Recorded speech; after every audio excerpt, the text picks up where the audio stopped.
Alô, torcida tricolor, meus queridos e amados amigos, estamos de volta. Plantão urgente aqui no Hora do Flu. O Fluminense encaminhou, tá, a contratação de um técnico estrangeiro. É isso mesmo que você está ouvindo. Finalmente teremos algo diferente no Fluminense, agora com o técnico estrangeiro. Vamos trazer aqui para você tudo que tá rolando aí. O Fluminense está procurando um novo treinador.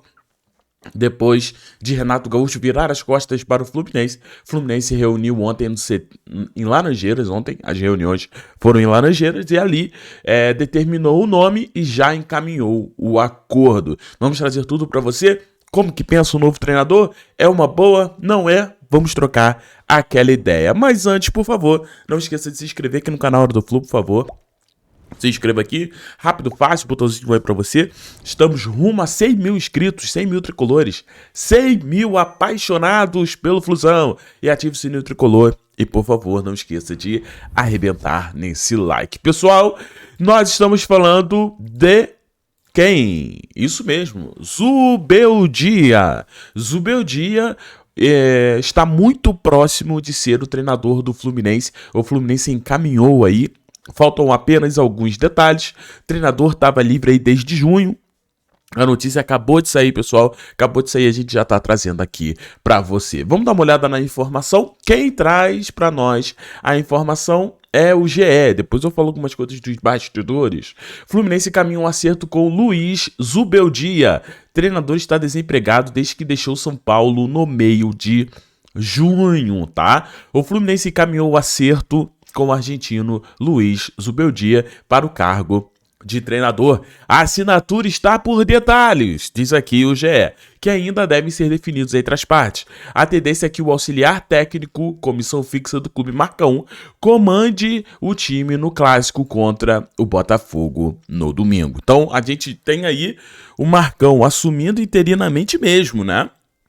Porque teremos, sim, um novo treinador. Se for contratado, vamos dar uma olhada aqui, Zubeldia será o primeiro técnico estrangeiro do Fluminense em quase 30 anos, tá? O último foi o Hugo de Leon, em 1997, quando fechou com Renato. A diretoria tricolor chegou a tentar Gabriel Milito, mas o argentino recusou a oferta. Zubeldia chegou no São Paulo para substituir o Carpini, né, demitido em abril de 2024. O início do trabalho foi muito bom, tá? Foi mesmo. Se eu não me engano, ficou... É isso que eu ia falar. Eu achava que era 11 jogos de invencibilidade, mas tá aqui. 13 jogos de invencibilidade, invicto na Libertadores, com o time avançou de fase, despachou o Nacional nas oitavas, mas parou no Botafogo nas quartas, perdendo a vaga aí para o futuro campeão nas penalidades, olha só. Na mesma fase, a equipe caiu na Copa do Brasil para o Atlético Mineiro. Então, assim, teve outros casos. O time do Zubeldia, se eu não me engano, foi eliminado do Novo Horizontino. E depois Tadieres também. Teve umas baixas, assim, importantes no São Paulo, tá? Mas vamos dar uma olhada?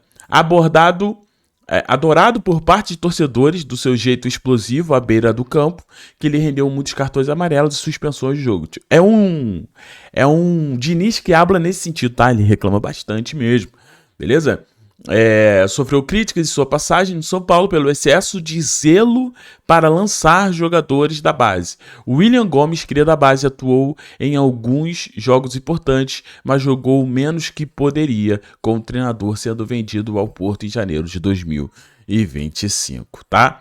Vamos lá, a gente tem alguns pontos aqui que eu queria trazer, mas antes, sexto colocado no Brasileirão terminou o torneio em baixa, com 5 jogos sem vitória, já que a equipe estava colocada numa faixa de tabela que não conseguia nem subir para uma posição, nem perder a sua, né? Na visão de Zubeldia, isso tirou a motivação de seus jogadores na reta final de 2024. Ainda na temporada passada, sofreu assédio do Boca Juniors e da seleção do Equador, né? Durante seus bons momentos, se manteve firme no projeto São Paulo, já que acreditava que poderia ser campeão pelo clube em 2025. Então a gente tem aqui basicamente um texto, né, falando um pouquinho sobre Zubeldia.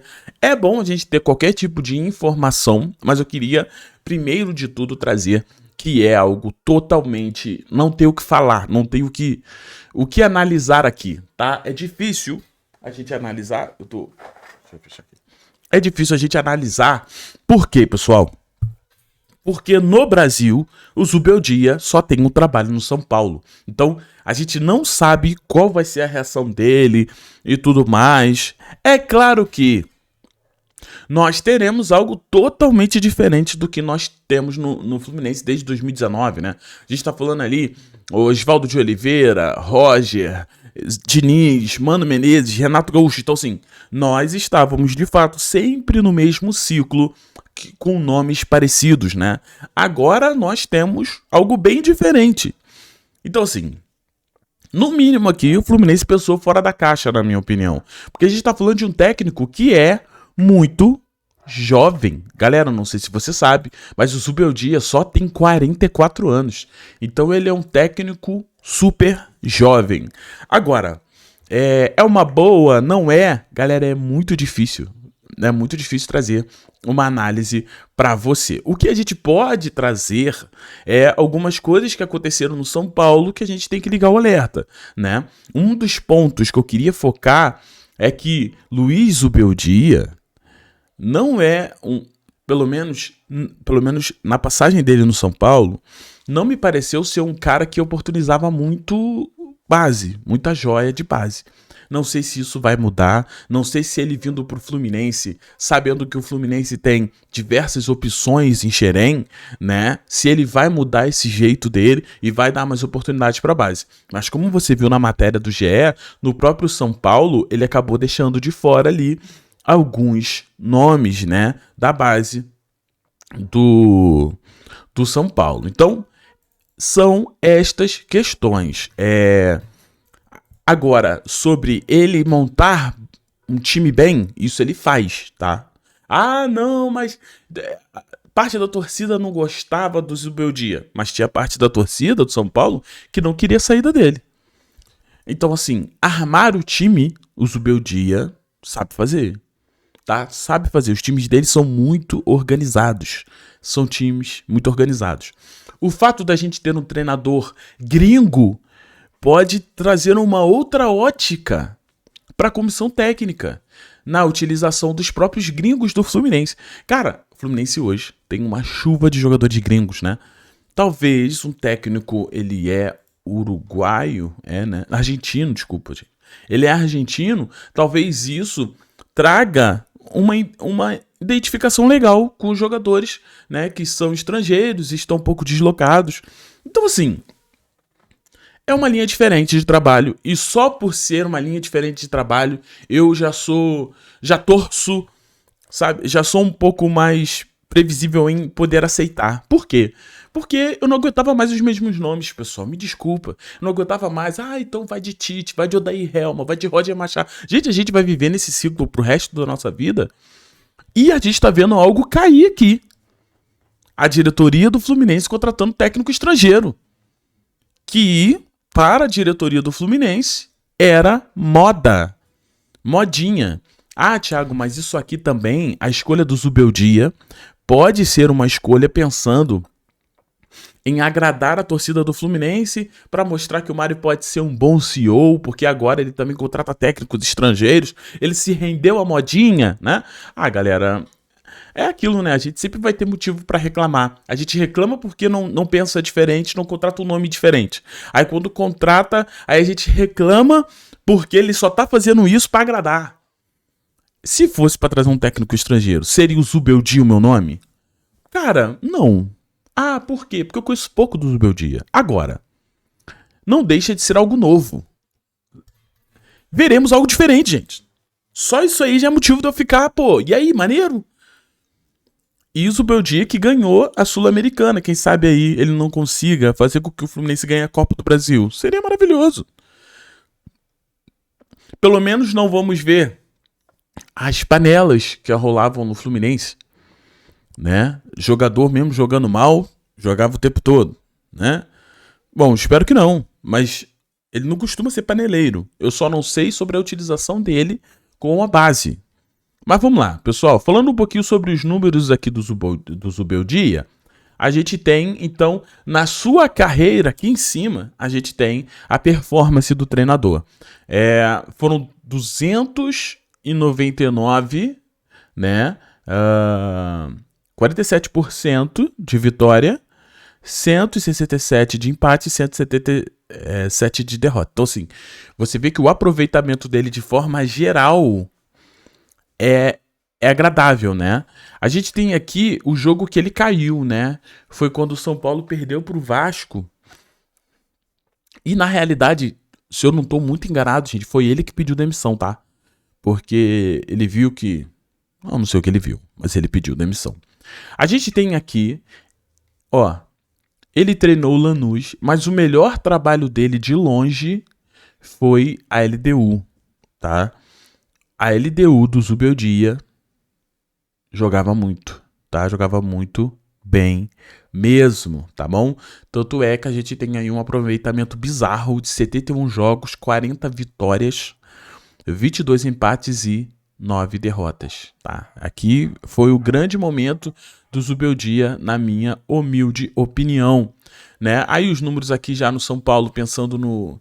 E São Paulo, né, galera, também não tem um grande time, o Fluminense também não tem um grande time, mas assim, né, o São Paulo já tem tempo que ninguém consegue fazer esse São Paulo, né, ser diferente, né?